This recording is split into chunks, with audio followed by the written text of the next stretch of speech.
92.7 big FM पर आप सुन रहे हैं यादों का idiot box with Nilesh Mishra season 4। कहानियां जिनमें आप मिलते हैं खुद से। दोस्तों, मैं आपको सुनाने जा रहा हूं अपनी मंडली के सदस्य शेखर चक्रवर्ती की लिखी कहानी आशाएं। 7 दिसंबर यानी आज का दिन। शिल्पी पूरे 1 महीने से आज के इस दिन का बेसब्री से इंतजार कर रही थी। आज शिल्पी के छोटे से शहर रांची में पहली बार रियलिटी शो सिंगिंग स्टार के ऑडिशन जो होने वाले थे। शिल्पी यूं तो कॉलेज में साइंस की स्टूडेंट है, पर उसको गाने का बेहद शौक है। अपने कॉलेज का एनुअल फंक्शन हो या किसी सहेली की बर्थडे पार्टी में अंताक्षरी, सभी शिल्पी की सुरीली आवाज की तारीफ करते हैं। शिल्पी की सहेलियों ने तो कई बार उससे कहा था, तू बहुत अच्छा गाती है शिल्पी, तुझे एक बार मुंबई जाके जरूर ट्राई करना चाहिए। अपनी सहेलियों से ये तारीफ सुन के ही शिल्पी खुश हो जाया करती। रांची जैसे छोटे से शहर में अगर कोई तारीफ में भी आपको मुंबई जाने की बात कहे तो वो भी किसी ट्रॉफी से कम नहीं होती है। वैसे शिल्पी ने कभी किसी संगीत के गुरु से तालीम नहीं ली थी। हाँ, बचपन में जब भी शिल्पी की माँ हारमोनियम लेके रियाज करने बैठती तो शिल्पी भी अपनी माँ के साथ सुर लगाने लगती, पर वक्त के साथ वो भी बंद हो गया। माँ के साथ फुर्सत के पल कम होते गए, या फिर शायद शिल्पी के पिताजी की बढ़ती नाराजगी के सामने उसकी माँ ज्यादा दिन तक हिम्मत नहीं कर पाई। हारमोनियम को कपड़े से ढककर स्टोर रूम में रखवा दिया गया। शिल्पी के पिताजी नरेंद्र ठाकुर सरकारी बैंक में कार्यरत हैं और उनको अपने घर में गाने बजाने के माहौल से सख्त चिढ़ है। उनका मानना है कि गाना वाना ये सब सिर्फ समय की बर्बादी है और इस टफ कंपटीशन के ज़माने में शिल्पी को गाने में नहीं, अपनी पढ़ाई पे कंसंट्रेट करना चाहिए। आज अपने कमरे में आईने के सामने तैयार होते हुए शिल्पी को अपने बचपन से लेके अब तक की ऐसी बहुत सी बातें याद आ रही थीं। शिल्पी ने घड़ी देखी, सुबह के 8:30 बज रहे थे। 10 बजे से ऑडिशन शुरू होने वाले थे, पर पिताजी अभी तक ऑफिस के लिए नहीं निकले थे। शिल्पी ने अपने कमरे के दरवाजे से झांक के देखा, पिताजी डाइनिंग टेबल पे नाश्ता कर रहे थे। शिल्पी अपने पिताजी के ऑफिस निकलने का इंतजार करने लगी। थोड़ी देर में पिताजी के स्कूटर स्टार्ट होने की आवाज आई तो शिल्पी ने एक लंबी राहत की सांस ली। तभी कमरे में शिल्पी की दादी आई। अरे, आज इतनी सुबह सुबह कहाँ जा रही है? दादी ने पूछा तो शिल्पी ने हड़बड़ा के कहा, ट्यूशन है दादी, और फिर कॉलेज। दादी शिल्पी के दोनों गालों को दबाते हुए बोली, आज बड़ी तैयार श्यार होके ट्यूशन जा रही है। दादी हंसने लगी। मैं सब जानती हूँ तो कहाँ जा रही है, पल्लवी और रेनू के साथ पिक्चर देखने जा रही है ना। पर सुन, शाम को पिताजी के आने से पहले घर आ जाना। दादी इतना कह के हंसते हुए अपने कमरे में चली गई। शिल्पी ने मन ही मन कहा, सॉरी दादी, मैं शाम को आके आपको सब सच सच बताऊंगी। शिल्पी को घर से निकलते निकलते 9 बज चुके थे। सड़क पे वो एक रिक्शे को रोक के बोली, भैया टाउन हॉल। शिल्पी जब तक टाउन हॉल पहुंची, ऑडिशन के लिए लंबी कतार लग चुकी थी। इतनी भीड़ देख के शिल्पी का दिल एक पल के लिए बैठ सा गया। तभी रजिस्ट्रेशन काउंटर पे खड़े वॉलंटियर ने शिल्पी से उसका नाम पूछा। शिल्पी अपने आत्मविश्वास को समेट के बोली, शिल्पी ठाकुर। 92.7 बिग एफएम पर आप सुन रहे हैं यादों का idiot box with Nilesh Mishra season 4। कहानियां जिनमें आप मिलते हैं खुद से। दोस्तों, मैं आपको सुना रहा हूं अपनी मंडली के सदस्य शेखर चक्रवर्ती की लिखी कहानी आशाएं। इस कहानी में अब तक आपने सुना, शिल्पी कॉलेज में पढ़ती है और उसे गाने का बड़ा शौक है, लेकिन शिल्पी के पिताजी को घर पे गाने बजाने के माहौल से सख्त चिढ़ है। लेकिन एक दिन शिल्पी अपने घर वालों से झूठ बोल के रियलिटी शो सिंगिंग स्टार्स का ऑडिशन देने पहुंच जाती है। अब आगे। शाम के 5 बज चुके थे, लेकिन शिल्पी अब भी ऑडिशन की लाइन में ही खड़ी थी। बीतते वक्त के साथ शिल्पी की बेचैनी बढ़ती जा रही थी। शिल्पी को पता था कि उसके पिताजी अब किसी भी वक्त घर पहुंचने वाले होंगे। इधर शिल्पी की सहेली पल्लवी शिल्पी का हौसला बढ़ाने के लिए आई हुई थी। पिताजी के डर से शिल्पी ने झिझकते हुए कहा, पल्लवी अंधेरा होने वाला है, बहुत देर हो गई है, चलते हैं, पिताजी बहुत गुस्सा करेंगे। पागल मत बन, पल्लवी ने कहा, अब इतनी देर इंतजार कर ली तो थोड़ी देर और कर ले, ऐसे मौके बार बार नहीं आते, और वैसे भी अब 7-8 कंटेस्टेंट के बाद तेरी बारी है। डर और घबराहट से शिल्पी का गला सूखने लगा था। पानी है क्या? शिल्पी ने पल्लवी से पूछा। नहीं, खत्म हो गया, पल्लवी बोली। तो रुक, मैं बाहर से पानी की एक बोतल ले आती हूं। पल्लवी के वहां से जाते ही शिल्पी के पर्स में उसका फोन बजने लगा। शिल्पी ने मन ही मन कहा, कहीं पिताजी का तो नहीं। शिल्पी ने डरते हुए फोन बाहर निकाला तो देखा घर से माँ का फोन है। शिल्पी के फोन उठाते ही माँ ने कहा, शिल्पी कहाँ है तू? सुबह से निकली हुई है। माँ बस आ ही रही हूँ, रास्ते में हूँ। फिर शिल्पी ने पूछा, माँ पापा घर आ गए क्या? नहीं, अभी तक नहीं आए, पर तू और लेट मत कर। और सुन, आते वक्त रहीम टेलर से मेरी साड़ी ले आना, फॉल लगवाने दे आई थी मैं। ठीक है, मैं ले आऊँगी। शिल्पी ने इतना कह के फ़ोन रख दिया। उसने देखा कि अब उसके आगे सिर्फ 3 कंटेस्टेंट हैं। शिल्पी ने एक लंबी राहत की सांस ली, बस थोड़ी देर और। देखते देखते शिल्पी की बारी आ गई। वॉलंटियर ने मुस्कुरा के कहा, गेट रेडी, नेक्स्ट तुम्हारा नंबर है। शिल्पी ने मुस्कुराने की कोशिश की पर मुस्कुराहट चेहरे तक नहीं पहुंच पाई। शिल्पी का फोन फिर से बजने लगा था। इस बार पापा ने फोन किया था। मोबाइल के स्क्रीन पे पापा का नाम फ्लैश होते देख उसके हाथ पैर ठंडे होने लगे। वो समझ नहीं पा रही थी कि अब क्या करे। इधर फोन बजता जा रहा था, उधर वॉलंटियर ने कहा, गो शिल्पी गो, इट्स योर टर्न। शिल्पी ने अपनी पूरी हिम्मत को समेट के फोन को स्विच ऑफ कर दिया। अगले ही पल फोन साइलेंट हो चुका था। शिल्पी ने एक लंबी सांस खींची और फिर उस बड़े से दरवाजे को धकेल के ऑडिशन रूम के अंदर दाखिल हो गई। इधर घर पे शिल्पी के पिताजी गुस्से से तिलमिला उठे। इतनी देर तक लड़की घर से बाहर है और ऊपर से फोन भी स्विच ऑफ कर दिया उसने। शिल्पी की दादी मामले को संभालने की कोशिश करते हुए बोली, अरे बैटरी डेड हो गया होगा, आ जाएगी, तू भी खामखा में परेशान होता है, ले चाय पी। तकरीबन 1.5 घंटे बाद शिल्पी डरी सहमी घर लौटी। वो दरवाजे के पास अपने सैंडल उतार ही रही थी कि पापा ने गुस्से से पूछा, कहाँ गई थी सुबह से? घर पे झूठ बोल के पिक्चर देखने गई थी? नहीं पापा, मैं पिक्चर नहीं गई थी, शिल्पी ने कहा। तो दादी बीच बचाव करते हुए बोली, अरे पल्लवी के घर गई थी जॉइंट स्टडी करने, मुझे बता के गई थी। नहीं दादी, शिल्पी ने कहा, मैं पल्लवी के घर नहीं गई थी। फिर एक गहरी सांस लेके बोली, मैं आज सिंगिंग स्टार के लिए ऑडिशन देने गई थी। 92.7 बिग एफएम पर आप सुन रहे हैं यादों का edit box with Nilesh Mishra season 4, कहानियां जिनमें आप मिलते हैं खुद से।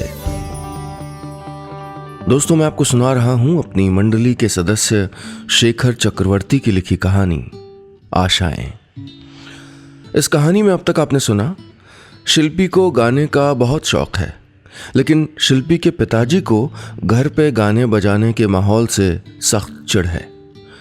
एक दिन शिल्पी अपने घर वालों से झूठ बोल के रियलिटी शो सिंगिंग स्टार्स के ऑडिशन में पहुंच जाती है। लेकिन जब शिल्पी की ये बात घर वालों को पता चलती है तो पिताजी बहुत नाराज होते हैं। शिल्पी के लिए मुश्किलें बढ़ने वाली हैं। अब आगे। शिल्पी का जवाब सुन के घर पे जैसे सभी को झटका लगा था। 2-3 सेकंड तक तो शिल्पी के पिताजी नरेंद्र बाबू अपनी जगह पे खड़े खड़े सोचते रहे कि कहीं उन्होंने गलत तो नहीं सुना। क्या कहा? गुस्से और अविश्वास में नरेंद्र बाबू की जबान लड़खड़ा गई। शिल्पी अपने डर को काबू करते हुए बोली, हाँ पापा, मैं ऑडिशन देने गई थी। इस बार नरेंद्र बाबू गुस्से में तमतमा उठे। तभी दादी उन दोनों के बीच में आके खड़ी हो गई और शिल्पी को अपने पीछे छुपाते हुए बोली, अरे जाने देना, बच्ची है, दोस्तों के साथ चली गई होगी ऑडिशन देखने के लिए, वैसे भी सिलेक्ट तो नहीं हुई है ना। दादी के इतना कहते ही पीछे खड़ी शिल्पी ने धीमी आवाज में कहा, दादी मैं सेलेक्ट हो गई हूं। शिल्पी की बात सुन के दादी की बोलती बंद हो गई। शिल्पी ने कहा, उन लोगों ने मुझे मुंबई बुलाया है। दादी ने पलट के पीछे शिल्पी की ओर देखा, फिर शिल्पी की मां की ओर। शिल्पी की मां ने जल्दी से पानी का ग्लास शिल्पी के पिताजी की ओर बढ़ाते हुए कहा, आप गुस्सा मत कीजिए, आपका प्रेशर बढ़ जाएगा। अरे कोई कहीं नहीं जाएगा, आप शांत हो जाइए, मैं बात करती हूं ना। नरेंद्र बाबू के हाथ गुस्से से कांप रहे थे। वो कहना तो बहुत कुछ चाह रहे थे, पर इतने गुस्से में उनकी जबान साथ नहीं दे रही थी। वो दांत भींचते हुए अपने कमरे में चले गए। नरेंद्र बाबू के कमरे में जाते ही शिल्पी की मां ने शिल्पी को डपटते हुए कहा, तू पागल हो गई है? तुझे पता है तेरे पिताजी को ये सब बिल्कुल पसंद नहीं है। पर मम्मी, शिल्पी के आगे कुछ और कहने से पहले ही मां ने उसको डांट दिया, चुप कर, जा अपने कमरे में। रात को शिल्पी की दादी खाना लेके शिल्पी के कमरे में आई। फिर दरवाजा बंद करके दबी आवाज में खुशी जाहिर करते हुए बोली, तू सच में सिलेक्ट हो गई? क्या फायदा दादी। शिल्पी उदास अपने बिस्तर पे बैठी थी। उसकी उदासी देख के दादी ने कहा, अरे ये उदास चेहरा क्यों बना के बैठी है? अब तो तू टीवी पे आएगी, दुनिया देखेगी तुझे। दादी खाने का निवाला तोड़ के शिल्पी को खिलाते हुए बोली, तू बस अब बढ़िया बढ़िया खा और अच्छे अच्छे कपड़े पहन। फिर दादी अपने आंचल से शिल्पी के गालों पे लुढ़क आए आंसुओं को पोंछते हुए बोली, और ये अपने चेहरे से आंसू पोंछ, टीवी पे आएगी मेरी पोती, पूरी दुनिया देखेगी मेरी पोती को। दादी आप भी ना। दादी की बात से शिल्पी को हंसी आ गई। दादी ने कहा, जब तू टीवी पे आएगी तो मैं पूरे मोहल्ले में मिठाई बांटूंगी। दादी एक आप भी हो, काश पापा भी। तभी दादी ने कहा, सपना देखिए तो उसको पूरा करने का हिम्मत भी रख। और पता है शिल्पी का मतलब क्या होता है? आर्टिस्ट। तेरे दादाजी ने रखा था तेरा नाम, आज वो होते तो कितने खुश होते। दादी को भावुक होते देख के शिल्पी ने उन्हें गले से लगा लिया। दादी बोली, पर ऑडिशन वाली बात मुझसे क्यों छुपाई तू? दादी के पूछने पे शिल्पी ने कहा, मुझे लगा था अगर मैं सिलेक्ट नहीं हुई तो आप लोग मजाक उड़ाएंगे सब। अरे सिलेक्ट कैसे नहीं होती, तू मेरी पोती है। दादी के चेहरे की खुशी को देख के शिल्पी कुछ पलों के लिए अपने पिताजी के डर को भूल गई। वो भी दादी के साथ खिलखिला के हंसने लगी। 92.7 बिग एफएम पर आप सुन रहे हैं यादों का edit box with Nilesh Mishra season 4, कहानियां जिनमें आप मिलते हैं खुद से। दोस्तों, मैं आपको सुना रहा हूं अपनी मंडली के सदस्य शेखर चक्रवर्ती की लिखी कहानी आशाएं। इस कहानी में अब तक आपने सुना, शिल्पी को गाने का बहुत शौक है, लेकिन शिल्पी के पिताजी को घर पे गाने बजाने के माहौल से सख्त चिढ़ है। एक दिन शिल्पी अपने घर वालों से झूठ बोल के रियलिटी शो सिंगिंग स्टार्स का ऑडिशन देने चली जाती है और ऑडिशन में सिलेक्ट हो जाती है। पर जब यह बात शिल्पी के घर वालों को पता चलती है तो पिताजी बहुत नाराज होते हैं, लेकिन शिल्पी की दादी शिल्पी का समर्थन करती है। अब आगे। शिल्पी के ऑडिशन को हुए अब 2-3 दिन बीत चुके थे, पर शिल्पी के पिताजी नरेंद्र बाबू की नाराजगी अब भी कम नहीं हुई थी। वो शिल्पी से बात तक नहीं कर रहे थे। इधर शिल्पी की दादी कई बार अपने बेटे को अकेले में समझाने की कोशिश कर चुकी थीं, लेकिन हर बार नरेंद्र बाबू एक ही बात पे अड़ जाते कि शिल्पी अभी छोटी है, उसे अभी अच्छे बुरे की समझ नहीं है, उसको सिर्फ पढ़ाई पे ध्यान देना चाहिए। उस दिन नाश्ते की टेबल पे जब शिल्पी हिचकिचाते हुए अपने पिताजी से बोली कि उन लोगों ने मुंबई जाने के लिए टिकट भेजा है, तो नरेंद्र बाबू गुस्से से नाश्ता अधूरा छोड़ के खड़े हो गए और फिर सामने खड़ी शिल्पी की मां के ऊपर अपना सारा गुस्सा निकालने लग गए। बेवजह मां को डांट खाते देख शिल्पी से रहा नहीं गया। उसने पिताजी से कहा, पापा आप मां को बीच में क्यों ला रहे हैं? उन्होंने क्या किया है? वो तो सालों पहले आपके डर से रियाज करना तो दूर, गाना गुनगुनाना तक छोड़ चुकी हैं। ये बात नरेंद्र बाबू के लिए किसी झटके से कम नहीं थी। शिल्पी ने पहली बार बिना डरे अपने पिताजी से इस तरह से बात की थी। शिल्पी की माँ उसको चुप हो जाने के लिए कहने लगी। नरेंद्र बाबू का चेहरा गुस्से से तमतमाने लगा था। नहीं माँ, 1 मिनट, शिल्पी ने कहा। सॉरी पापा, पर अगर मैं गलत नहीं हूं तो आप माँ से शादी के लिए इसलिए राजी हुए थे क्योंकि माँ ने शास्त्रीय संगीत में एमए किया था और बहुत अच्छा गाती थी। तो फिर अब क्या हो गया है पापा? शिल्पी की माँ ने उसे डांट के कहा। मैं कहती हूं चुप हो जा तू। शिल्पी चुप हो गई और नरेंद्र बाबू गुस्से में बिना नाश्ता किए ऑफिस के लिए निकल गए। लेकिन शिल्पी की माँ काफी देर तक रसोई में आंसू बहाती रही। शिल्पी अपनी माँ के आंसू पोंछते हुए मन ही मन अब ये ठान चुकी थी, वो अपनी माँ की तरह आंसू नहीं बहाएगी, वो अपने सपने के लिए लड़ेगी। देखते ही देखते शिल्पी के मुंबई रवाना होने का दिन आ गया था। वो अपने कमरे में पैकिंग कर रही थी। शिल्पी की माँ उसका फेवरेट गाजर का हलवा टिफिन में भर के कमरे में आई और उसके बैग में जरूरी सामान रखते हुए बोली, बेटा अपना ध्यान रखना। शिल्पी की माँ की आंखें भर आई थी। माँ ने उसके माथे को चूम के कहा, और हाँ, वहां मेरी नाक मत कटवाना, सुर अच्छे से लगाना। माँ को मुस्कुराते देख के शिल्पी के अंदर एक नया आत्मविश्वास भर गया। शिल्पी अपनी माँ के गले लग गई। घर से निकलने से पहले शिल्पी जब पिताजी से आशीर्वाद लेने उनके कमरे में गई तो देखा पिताजी कमरे में नहीं हैं। वो सब्जी लेने बाजार के लिए निकल चुके थे। शिल्पी की आंखों में आंसू देख के शिल्पी की दादी ने उसको गले से लगा लिया। कहा, दिल छोटा मत कर बेटा, देख लेना जिस दिन तू जीत के वापस आएगी ना, उस दिन तेरे पापा कैसे खुशी से नाचते हुए आएंगे तुझको रिसीव करने। शिल्पी को स्टेशन तक छोड़ने उसके कॉलेज की कई सहेलियां आई थीं। उसने अपने आंसू पोंछ के अपना बैग उठाया और फिर अपने सपने को एक मौका देने मुंबई के लिए निकल पड़ी। 92.7 बिग एफएम पर आप सुन रहे हैं यादों का edit box with Nilesh Mishra season 4, कहानियां जिनमें आप मिलते हैं खुद से। दोस्तों, मैं आपको सुना रहा हूं अपनी मंडली के सदस्य शेखर चक्रवर्ती की लिखी कहानी आशाएं। इस कहानी में अब तक आपने सुना, शिल्पी को बचपन से गाने का बहुत शौक है, लेकिन शिल्पी के पिताजी को घर पे गाने बजाने के माहौल से सख्त चिढ़ है। एक दिन शिल्पी अपने घर वालों से झूठ बोलकर रियलिटी शो सिंगिंग स्टार्स का ऑडिशन देने जाती है और वहां चुन ली जाती है। उसको मुंबई बुलाया गया है। पिताजी इस बात पे नाराज होते हैं, लेकिन शिल्पी फिर भी मुंबई के लिए रवाना हो जाती है। अब आगे। अक्सर जिंदगी में हम ऐसे कई बड़े सपने देखते हैं जिन पे हम खुद विश्वास नहीं कर पाते हैं कि ये सपने कभी सच भी हो सकते हैं। शिल्पी के साथ भी ऐसा ही हुआ था। वो अब मुंबई में थी, वही मुंबई जिसके सपने शिल्पी बचपन से देखा करती थी, लेकिन किसी से इनके बारे में जिक्र नहीं करती थी, अपनी सहेलियों से भी नहीं, क्योंकि शिल्पी को विश्वास ही नहीं था कि वो रांची जैसे छोटे से शहर से निकल के कभी मुंबई तक पहुंच पाएगी। लेकिन सपनों की अपनी ताकत होती है। शिल्पी की तरह देश के दूसरे कई छोटे बड़े शहरों से कई सारे सिलेक्टेड कंटेस्टेंट अपने बैग्स में सपने भर के मुंबई पहुंच गए थे।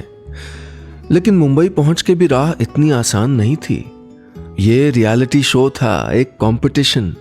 यहाँ आपस में होड़ लगी थी दूसरे को पीछे छोड़ के टॉप 50, टॉप 30 और फिर टॉप 10 में अपनी जगह बनाने की। और फिर उन्हीं 10 में से किसी एक को ही बनना था सिंगिंग स्टार। हर दिन कई एलिमिनेशन राउंड होते और फिर शाम होते होते कईयों के सिंगिंग स्टार बनने के सपने टूट जाते, और जो बच जाते उनके लिए फिर अगले दिन कई और राउंड इंतजार कर रहे होते। उस दिन शाम को जब शिल्पी ने टॉप 30 में सिलेक्ट हो जाने की खुशखबरी देने के लिए घर फोन किया तो इधर घर पे सेंटर टेबल पे रखा मोबाइल बज उठा। नरेंद्र बाबू बगल में बैठे अखबार पढ़ रहे थे। मोबाइल की स्क्रीन पे शिल्पी का नाम देख के एक पल के लिए तो उनका मन किया कि वो फोन उठा के अपनी बेटी से पूछें, कैसी है तू, वहां कोई दिक्कत तो नहीं है ना, कुछ पैसे भेजूं क्या? पर अगले ही पल जब उन्होंने देखा कि फ़ोन की आवाज़ सुन के शिल्पी की माँ दौड़ी चली आ रही हैं, तो उन्होंने अपने पिता मन को संभाल लिया। शिल्पी की माँ के सामने उन्होंने ऐसा दिखाया कि उनको कोई परवाह नहीं है। वो उठ के बारामदे की ओर जाने लगे, पर आज उनकी चाल काफ़ी धीमी थी। इधर फ़ोन उठाते ही शिल्पी ने कहा, माँ मैं टॉप 30 में आ गई। तब तक दादी भी फ़ोन के पास आ चुकी थी। दादी फ़ोन लेके बोली, शिल्पी आज सुबह मैंने तुझको टीवी पे देखा, उन कमबख्तों ने सिर्फ कुछ सेकंड के लिए दिखाया तुझे, तू पूरा गाना कब गाएगी बेटा? शिल्पी ने कहा, दादी अगर मैं टॉप 10 में आ गई ना तो टीवी पे पूरा गाना गाते दिखूंगी। शिल्पी की बात पे दादी किसी बच्चे की तरह खुश होकर बोली, अरे तू बिल्कुल फिक्र मत कर शिल्पी, मैंने पूरे मोहल्ले वालों को धमका दिया है। कविता चाची, विनोद की अम्मा, शर्मा जी सब तुझे वोट करेंगे। आज सुबह तो दूध वाले ने भी कहा कि वो तुझे ही वोट करेगा। दादी को इतना खुश देख के शिल्पी की आंखें भर आईं। और फिर जल्द ही शिल्पी की जिंदगी में वो पल भी आ गया जिसका उसकी दादी को सबसे ज्यादा इंतजार था। शिल्पी आज टीवी पे पूरा गाना गाते दिखने वाली थी। परफॉर्मेंस से पहले शिल्पी आईने के सामने तैयार हो रही थी। अपने चेहरे पे मेकअप लगाते हुए उसको दादी की बात याद आ गई, टीवी पे चेहरा चमकना चाहिए, सभी देखेंगे मेरी पोती को। उधर दादी ने मोहल्ले की सभी औरतों को अपने घर पे बुला लिया था। शिल्पी जैसे ही टीवी पे आई, दादी खुशी के मारे तालियां बजाने लगी, ये मेरी पोती है, अरे ये मेरी पोती है। 92.7 बिग एफएम पर आप सुन रहे हैं यादों का edit box with Nilesh Mishra season 4, कहानियां जिनमें आप मिलते हैं खुद से। दोस्तों, मैं आपको सुना रहा हूं अपनी मंडली के सदस्य शेखर चक्रवर्ती की लिखी कहानी आशाएं। इस कहानी में अब तक आपने सुना, शिल्पी को बचपन से गाने का बहुत शौक है, लेकिन शिल्पी के पिताजी को घर पे गाने बजाने के माहौल से सख्त चिढ़ है। एक दिन शिल्पी अपने घर वालों से झूठ बोल के रियलिटी शो सिंगिंग स्टार्स का ऑडिशन देने जाती है और वहां चुन ली जाती है। उसे मुंबई बुलाया जाता है। पिताजी इस बात पे काफ़ी नाराज़ होते हैं, लेकिन शिल्पी फिर भी मुंबई के लिए रवाना होती है और धीरे धीरे शो में अपनी पहचान बनाने लगती है। पर पिताजी अब भी उससे नाराज़ हैं। अब आगे। शिल्पी अब सिंगिंग स्टार के टॉप 10 में पहुंच चुकी थी। वो धीरे धीरे एक एक पायदान ऊपर चढ़ती जा रही थी। जजेस से लेकर संगीत की दुनिया के कई जाने माने कलाकार शिल्पी की आवाज की तारीफ कर रहे थे। इधर शिल्पी के शहर रांची में तो लोग शिल्पी को अपना सिंगिंग स्टार मानने लगे थे। उसके कॉलेज के स्टूडेंट्स शहर में जगह जगह शिल्पी के पोस्टर लगा रहे थे। पोस्टरों पे लिखा था, वोट फॉर शिल्पी। कई लोकल अखबारों के फ्रंट पेज पे शिल्पी के बारे में आर्टिकल छप रहे थे। उस दिन दादी अखबार लेके शिव मंदिर गईं और फिर पंडित जी को पढ़ के सुनाया कि उनकी पोती के बारे में अखबार में क्या छपा है। शिल्पी के पिताजी भी वही अखबार पढ़ते थे। वो घर में सबसे छुप के उस आर्टिकल को 3 बार पढ़ चुके थे और फिर शिल्पी की फोटो अच्छे से न छपने के कारण मन ही मन उस अखबार वाले पे खींच भी गए थे। पर उन्होंने अब तक शिल्पी से बात नहीं की थी। जब भी घर पे शिल्पी का फोन आता तो वो कोई न कोई बहाना बना के उस कमरे से बाहर चले जाते। लेकिन उस शाम जब नरेंद्र बाबू अपनी घड़ी की बैटरी बदलने मार्केट गए, उस वक्त बगल के इलेक्ट्रॉनिक्स शोरूम में डिस्प्ले के लिए रखे गए सारे टीवियों पे सिंगिंग स्टार वाला प्रोग्राम चल रहा था और गाने के लिए स्टेज पे शिल्पी आ रही थी। शिल्पी के आते ही शोरूम वालों ने वॉल्यूम बढ़ा दिया। मॉल में घूमते कई लोग दुकान के सामने खड़े हो गए। अलग अलग टीवी पे एक साथ शिल्पी को गाते देख नरेंद्र बाबू इस बार अपने आप को नहीं रोक पाए। वो खुशी से चिल्लाने लगे, ये मेरी बेटी है भाई साहब, ये मेरी बेटी है। नरेंद्र बाबू को पता ही नहीं चला कब उनकी आंखों से आंसू बहने लग गए थे। वो वहां से पलट के एकांत ढूंढने लगे, लेकिन मार्केट के बीच में ऐसी कोई जगह नहीं मिली जहां वो सबकी नजरों से बच के कुछ देर रो सकें।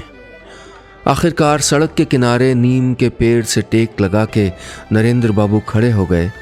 फिर जेब से मोबाइल निकाल के उन्होंने शिल्पी का नंबर डायल किया।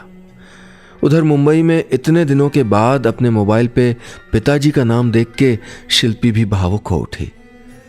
शिल्पी फोन उठा के रोने लगी। पापा।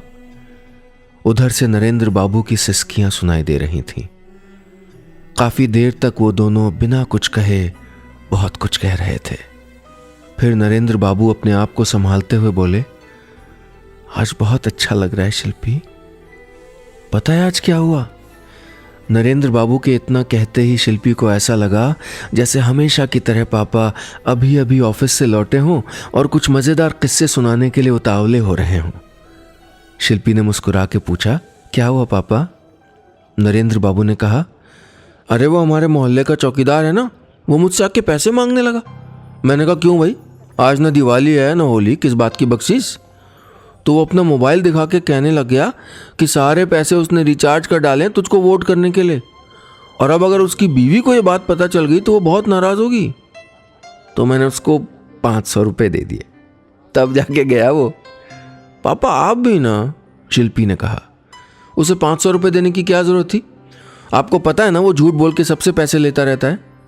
नरेंद्र बाबू गर्व से बोले, जाने दे, एक्चुअली मुझे उसका झूठा बहाना पसंद आ गया था ना। नरेंद्र बाबू इतना कह के दिल खोल के हंसने लगे और फिर हंसते हुए गर्व से बोले, I am proud of you Shilpi, I am very proud of you बेटा।